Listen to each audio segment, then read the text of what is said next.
We're joined now by Dr. Tony Agbons. He's Senior Lecturer at Anglia Ruskin University. Thank you very much for coming on the programme. Yeah, thank you, Louis. So can you just tell us in simple terms what's been happening here? Yeah, thank you. Just listening to your report there, it is becoming a very recurring decima in Plateau State, in the Middle Belt region of Nigeria, in North Central State, that incidents like this happen all the time. In fact, available records show that since the military left power in 1999, these clashes have been happening 2001, 2003. In fact, I was reading a report recently from the Human Rights Watch. Between September 2002 and May 2003, there were reports of over 2,000 to 3,000 deaths. So, and who is clashing with who and why? Yes, when you look at the demographic of Plateau State, a state with a population of about 4.7 million people, people with different languages and religion, and different, professions. So this clash is often between the farmers and the herders. So those are the main issues. And why? What are they clashing over? Yeah, the major thing is the fight for space. The farmers, they need land to do their farming, cash crops, and other things.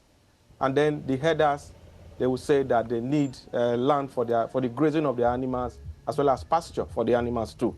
So this has been the major problem over the years, and has led to the death of thousands of Nigerians living in that region, with devastating effect. But this one that just happened. Yes. And what do you think happens next? Do you see this getting worse? Absolutely. There's the possibility of this escalating, especially at this time of the year where a lot of people go back home to, celebrate this festive season with their families. People are, in very festive mood, and there's a lot of dense population at this time. And another factor that can escalate this crisis is when a religious dimension gets into it. Then it becomes a Muslim versus Christian, crisis. And we hope it doesn't get to that stage. And what kind of things, just briefly, would be needed to try and de-escalate this? Yeah, I think this is where both the subnational government in Plateau State, the local government in Plateau State, and most significantly, the federal government of Nigeria need to step in.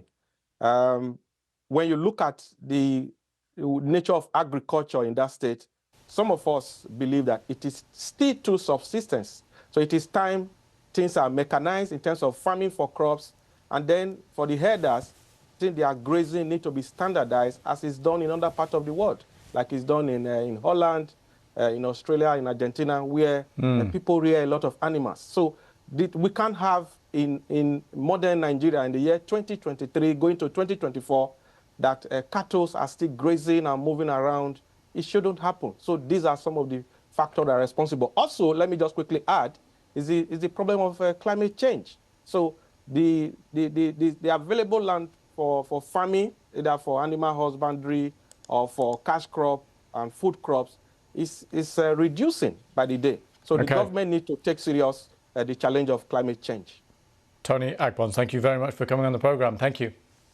Thank you, Louis.